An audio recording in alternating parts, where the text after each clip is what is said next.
Hey y'all, and welcome back to Joey's Booked. Today we are going to be talking about everything I read in the month of January.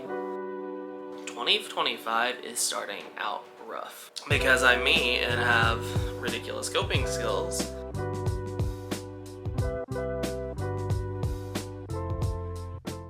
January has not been a fun month. I don't know about you guys, but for me, every little thing that could go wrong has happened at the beginning of this year. Whether it's just been work stress or just being overly busy. I've had car problems and breakdowns. I was sick for at least a good week and a half. So even though 2025 was supposed to be a fun start to the year, it has not been great.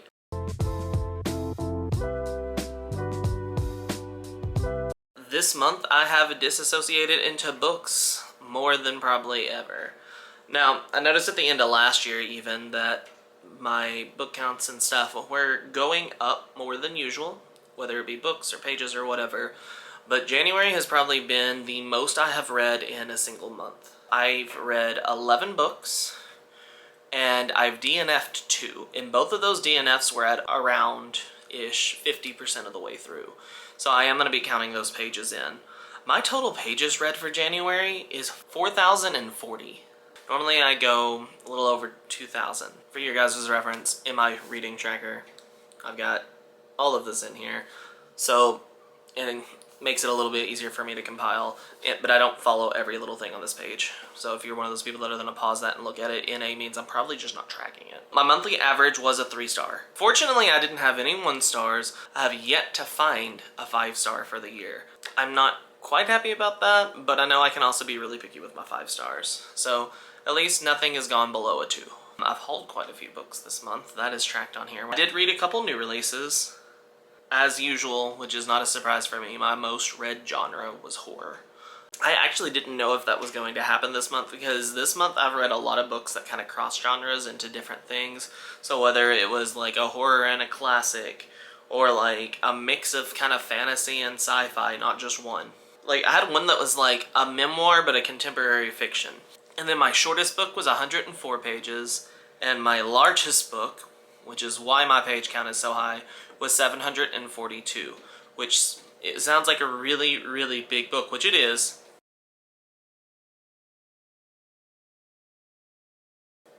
But it's not as daunting as it probably sounds. So as far as goals for this month, I did reach a few that I had kind of loosely set for myself. The first one being the Buzzwordathon from Books and Lala.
Kayla has set both a cover challenge and she has set a title challenge this year, so it is doubled. So for January, the title challenge was Truth or Lies in the title. And for that, I read Legion, The Many Lives of Stephen Lead, which does not sound like it fits that prompt, but this is actually 3 novellas. The third novella in the series, so I had to read the whole series for it, is Lies of the Beholder, which fits the lies prompt. The other book I read and don't physically own was for the cover challenge, which was books with a pattern on the cover, and that would be Little Eyes by Samantha Schweblin. Also, for this month, I did read my Stephen King book for the month, which is Misery, so that we can check off. I did want to try to get in some books off my 25 for 25 list. So we've read both The Beast You Are by Paul Tremblay, and we've knocked out The Song of Achilles by Madeline Miller. 23 still to go. And then I did knock out a couple Book of the Months towards the Book of the Month challenge. So I read more Book of the Month books than this, but only 2 really counted towards the challenge. We did knock out a 400 plus book with 5 Broken Blades, and that fit the fantasy genre. And then for contemporary fiction, we also knocked out What Does It Feel Like by Sophie Kinsella.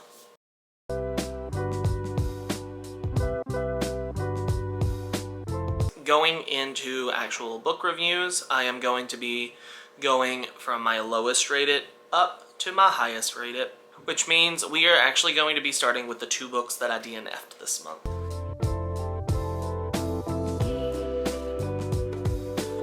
So the first book that I DNF'd this month, I DNF'd in my vlog where I was reading books outside of my comfort zone, The Slob. I think it's Erin Beauregard. So The Slob, we are following this woman who she becomes a vacuum salesman lady because she grew up in this really poor, traumatizing household, and she's become kind of a neat freak. So she becomes a vacuum salesman because she thinks that she can use kind of her OCD around tidiness and cleanliness to her advantage in selling them, and then she ends up being held hostage in the home of the Slob, and it gets really gross and gruesome from there. This is an extreme horror. I think I DNF'd this around the 46% mark, somewhere around there. I think I was like 70 something pages in because it is pretty short. I picked it up because I usually don't read a lot of extreme horror, and because it was super short and I thought it'd be a quick one for the vlog.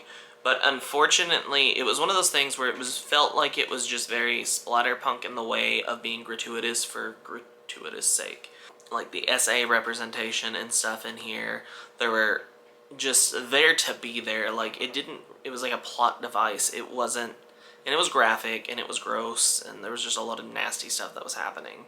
But it didn't feel like it really added that much by making it as bad as it was. If that was going to be part of the plot line, whatever, but the way of doing it just felt awful.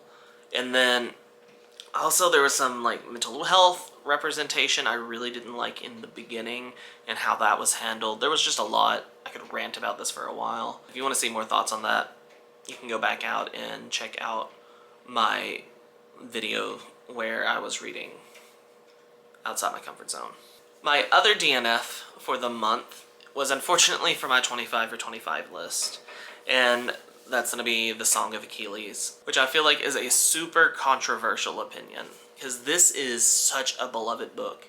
I don't normally read a lot of Greek mythological retellings, and I even considered reading this for that Outside the Comfort Zone blog because of that.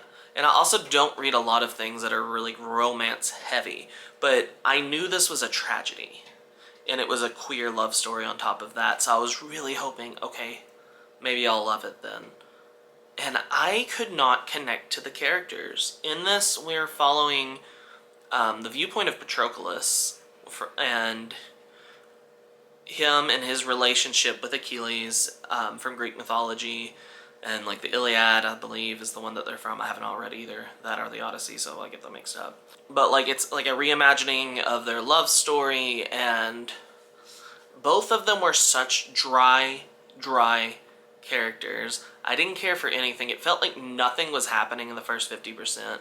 And then I ended up looking it up, and it wasn't a tragedy in the way that I wanted it to be a tragedy, from what I saw. It felt really simple and almost like YA borderline. I have read Galatea from this author, which was okay, but it was a short story, so it wasn't a lot to go off on. And I still have Circe, and I don't know. I might pick it up eventually, but it's definitely not at the top of my list. So it sucks to have a DNF on that 25 for 25 list at the beginning of the year, but at least it gets me a book in.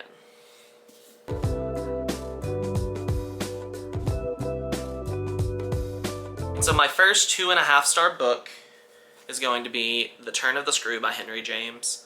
And this is a gothic classic horror, like a really old one. I believe this was written in 1892 or somewhere around then. Don't quote me on that. And it's following this woman who has become like a live-in nanny and teacher for these children on this rich estate. Previous nanny had died. And it kind of follows that in like the classic gothic, kind of almost haunted house type feel. I picked it up because I want to watch Bly Manor finally on Netflix, The Haunting of Bly Manor, which was loosely based off of this one particularly, which I have started now. I'm only a couple episodes in though. And it was just very long and drawn out and dry, which happens a lot for me with gothic classics, but every now and then there's that one that I do really enjoy, like Dracula or The Haunting of Hill House. So it was really short. I've been meaning to pick this up for a long time, and then I'm just like, I didn't think I was gonna like it, and I was right. I'm giving it 2 though, because I do see, especially for when this was written, like I can respect what it did in like gothic and horror and stuff like that for as old as it is. There was a good eeriness to it and creepiness to the book, but ultimately I didn't love it. The only one that I don't physically have with me, because I got it from the library, is going to be Little Eyes by Samantha Schweblin.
Children behind the robots. Sometimes the children were being friends with the robots, and like people are finding ways to communicate with each other, and sometimes it gets really dark and creepy and scary, and like it becomes like this obsessive thing with people, and I don't know, it was really dry, it was really drug out.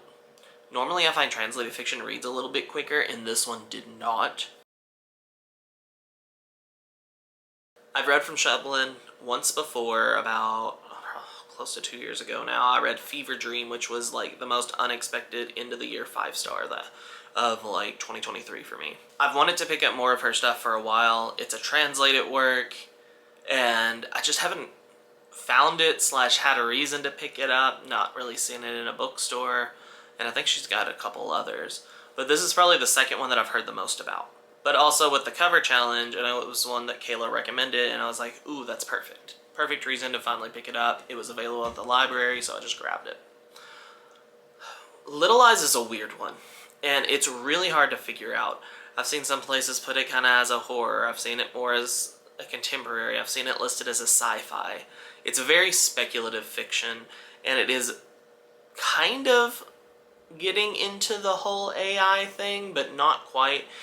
It's a book that is making commentary about the idea that there are these robots you can buy, and you can either be the license to own the robot, and it's like kind of like a stuffed animal almost. There's like a couple different animals, and it has a camera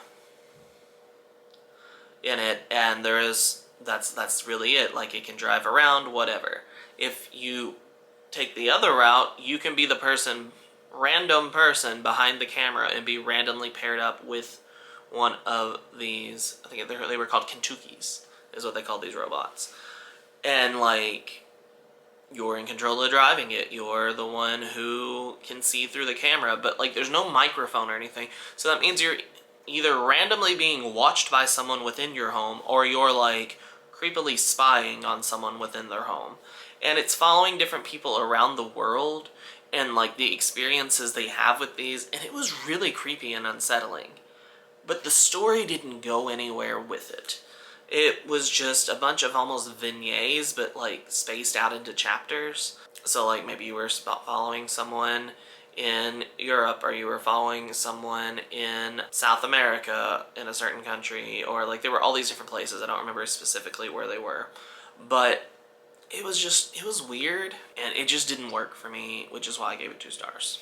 And then my 2.5-star books. The first one, I originally gave 2 stars, I think, in my video where I was reading outside my comfort zone books. But I have bumped it up to 2.5, and that's going to be My Murder by Katie Williams. This one also is kind of on the whole AI trope, because it's about this woman who has been killed and brought back as an AI clone, kind of, or like, no, she's a clone. And she kind of gets wrapped up on how is this woman living life, knowing that she has been a clone of her former self, but she still has all of these memories and things. And then she starts getting really invested in how did she die, and how was she murdered, and who did it, and all of this, even though it's supposedly been solved. There was a lot of commentary in here, and it tried to do too many things. I know there was like commentary on motherhood, there was commentary on like finding your sense of self, there was commentary on how we talk about true crime in modern culture. There was commentary on the idea of cloning and artificial intelligence and life, and there were so many things packed into it. And the first half of the book was just exploring that, and then it went into this mystery type in like the last third, I think, if that. And I don't know, it was too busy. I did really like some of the commentary it was trying to go for, which is why I ended up bumping it up, because I did think about it for a little bit in the upcoming weeks after I read it, but it still wasn't like great. It still wasn't that 3-star quality for me. So I don't know. It's not one I would widely recommend. My other 2.5, sadly, was my other buzzword book, which was Legion by Brandon Sanderson. And like I said at the beginning of the video, this is a bind-up of all 3 novellas in the Legion series, which follows Stephen Lead, who is a guy who is almost kind of like a superhero in a way, but not really. He hallucinates all of these aspects that are different people with different skill sets. Even though they aren't real, they basically are kind of how he's fractioned off his brain into different skills that he has. And they are characters within the book, so like only he can speak with them really and communicate with them or see them. It kind of allows him to either solve crimes or these weird cases, and there was like some sci-fi elements to the cases in it. It was kind of superhero-y in the way that he was using these aspects, because maybe he would study up on a language and then suddenly he could speak the language. But as far from the perspective you're getting, that aspect is the expert on that language, and if they're not around, he can't do it, kind of thing. And I really liked the concept, but I didn't think it was executed well. I think that by having it in the 3 short novellas, it didn't really give you time to get super attached to the aspects or really develop any of the characters in the way that it could. I can see this as more of like a comic series type thing or a TV series, almost like something out of like a Marvel or DC type thing. I enjoyed it. I think it had a lot of promise. I just think the execution and the time jumps between the novellas and everything just didn't work for the series as a whole.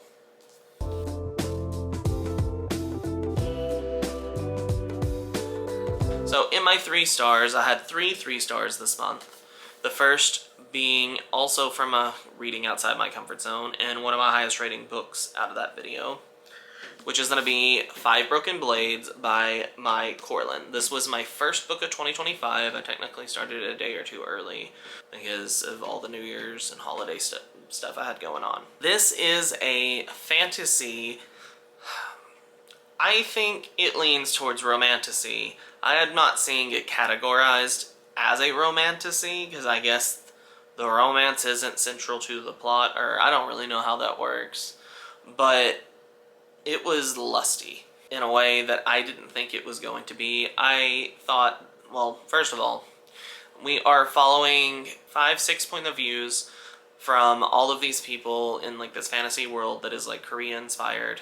They're all known for being able to be liars or tricksters or whatever. So like we have like a exiled prince, or we have like a spy master who's like the head of the assassins, or we have like the strong man or a thief, and we have a poison maiden, which I really like seeing representation for because I haven't read anything with that in it before, and I always thought that was a cool concept in general. So all of those kind of aspects I thought were cool, and then they're kind of brought together and put on this quest to kill the king.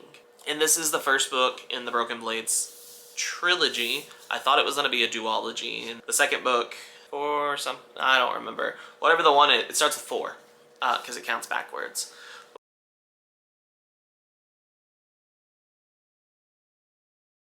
Came out this month, actually, and then I guess book 3 comes out next year or something. I don't know. This one, I wanted to like the fantasy, but it was written very young in YA. I liked the whole we're gonna kill the king concept and plot. I don't think it, because it was written so young, it was executed to the best. But there were some twists in there that I wasn't prepared for, especially going into the second book. That is why I'm maybe even considering picking the next one up. I didn't like how it felt so insta-lovey. I don't mind a romance subplot, okay? But every single character was just wanting to sleep with each other, or were sleeping with each other. And it was just, couldn't get this person off my mind. They're so attractive, and they just make me feel, and it's like, you've known them for 5 minutes. And that's all you're thinking about already. And then it's a, oh, I want to, oh, I don't, oh, I should, oh, I can't. And like, there was just, it was too much. I'll say a lot of those types of scenes, a lot of it was off page or just hinted at. It didn't go too heavy into trying to get smutty or anything. Like, it was just constant in the brooding, and it was so annoying to me because that's not my kind of thing. Normally, if I want a love story, I want something tragic or dark, or not like typical happy romance. But even then, like, if it's in a subplot, whatever. But it was just so much throughout this, and I know it's gonna be worse in the second one, and I know it's gonna be even more in the third. So I would almost put this, if you like romantasy type thing with light fantasy elements, maybe go for this, because it, even the magic and stuff was not very heavy. Also 3 stars, my very last book on the last day, for just a quick book of the month pick, was What Does It Feel Like by Sophie Kinsella. And this is technically a contemporary fiction, but it's almost a fictionalized memoir of her life. When I picked this up, I just read it thinking, grabbed it, even though Book of the Month tells you that it's contemporary fiction, I think I just thought it was a memoir. But it turns out it essentially is. She just changed the names, moved around some plot points and stuff like that.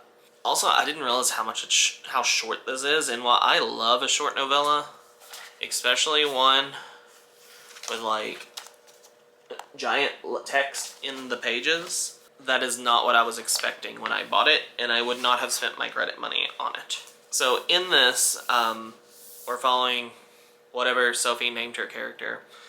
And basically, she was a writer who woke up in the hospital one day with no recollection of why.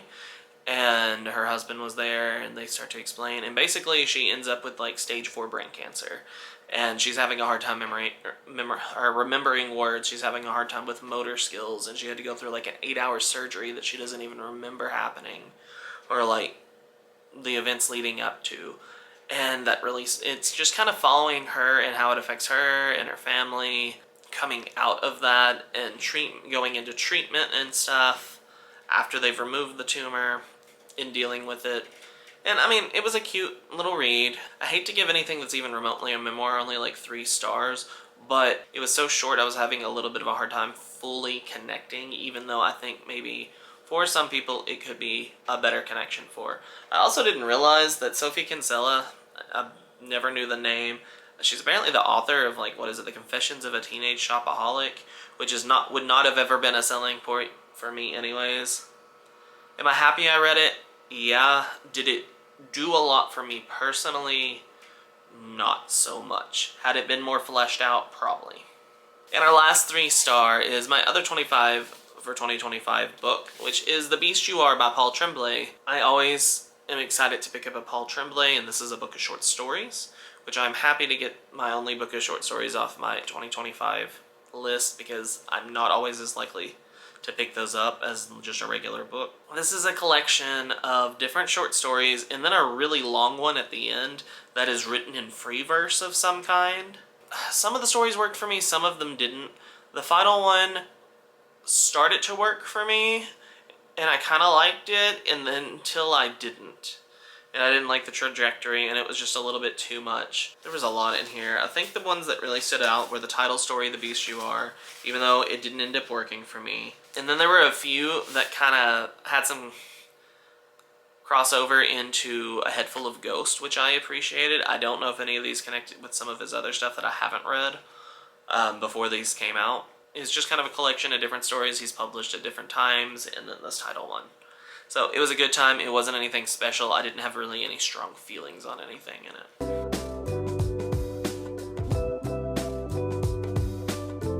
So we did have 2 3.5s also in this list.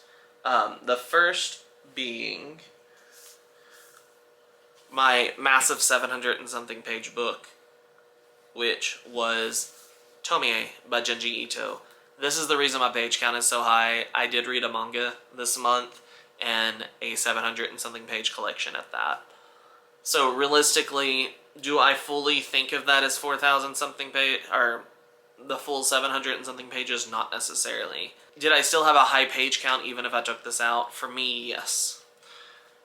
So Tomie is one of Junji Ito's biggest collections, and we are basically just getting a bunch of short stories and stuff about this, I believe she's like a succubus, I think is what it says. She wasn't really like one in the traditional sense that I'm used to seeing it. Looks like a woman or a young teenage girl, and it's just this collection of different things and stories about her interactions with people. There were some creepy moments, there were some that were more silly, then they really felt creepy. There were a few that just didn't work for me at all. Like the one with the sake, that one was towards the end, that one was weird.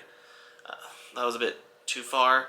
But I've tried to pick this up before and never gotten around to it, so I did check it out from the library. I found out in someone else's review recently, in Junji Ito's memoir, Uncanny, that I recently picked up, that he does talk and spoil this, I believe, a little bit, and I want to read that memoir. So I figured I'd go ahead and pick it up.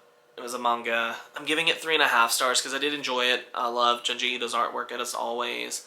I don't think it is as big of like a magnum opus great thing as people talk about. I do think Uzumaki is better than this. This was just okay for me. But I did enjoy it. I had a good time.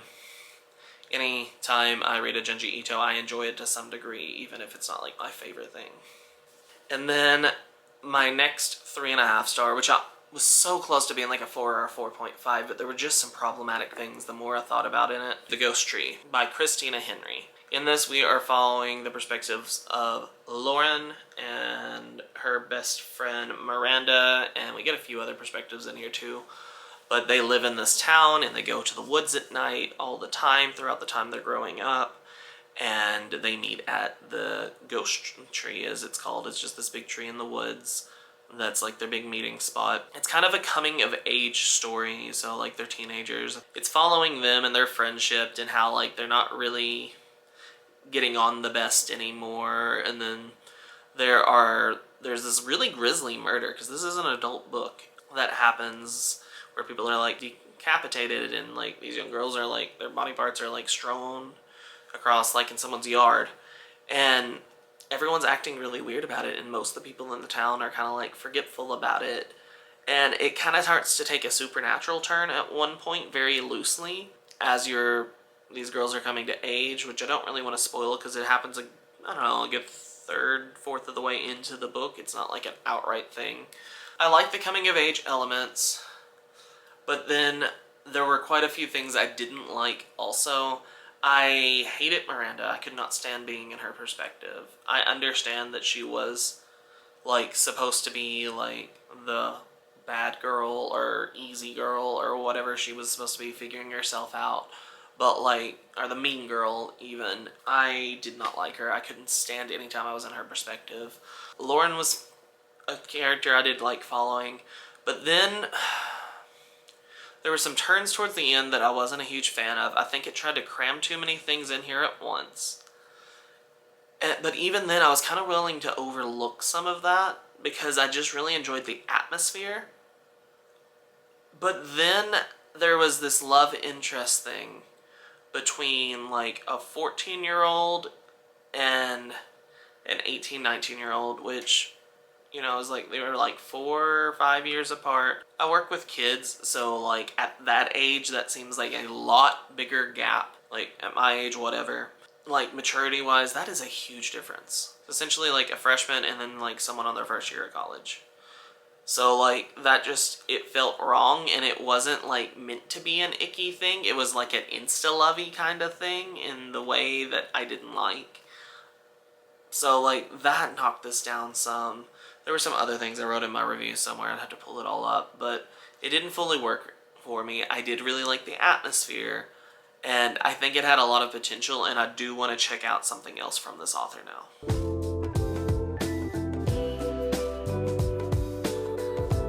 Now into my 4 stars, which is the highest I rated anything this month. There's not even any 4.5s. The first was a memoir I picked up, which would be Beyond the Throne, Epic Journeys, Enduring Friendships, and Surprising Tales by Christian Naran. If you don't know who Christian Naran is, he was the actor in Game of Thrones who played the character Hodor. He is also known for being like a gay DJ in Europe and Ireland, I believe. I think he still lives there, and that's where he does a lot of his DJing at. But he became an actor on Game of Thrones. I loved the character Hodor. So when I saw, I believe I get this at like a Books A Million, because there's one down the road from me, and it's not great at all. But sometimes I go in to like walk around because it's nearby. But like, this was signed edition. I love the character. My brother is obsessed with Game of Thrones and like House of Dragon and stuff. So like, even though he probably won't read it, I'll probably think about giving this to him at some point, just because it's a signed copy of someone from the show. And this was a pretty good memoir for me. I mean, it wasn't the best written one or anything like that, but like, I really enjoyed it because we're going back and forth. So we're getting times when Christian was like growing up, kind of poor in Ireland, and like him discovering that he was gay and things like that. But then we're also getting stories of him on set playing this character Hodor, which Hodor was a disabled character with disabled rep and could really only say his name. So like, it was like a really difficult kind of character to play. It was a good memoir. I enjoyed it. I like my memoirs written in a linear fashion. Now, if it's like a thing of essays and you're talking about like connecting something else to different parts of your life, I can get behind that more.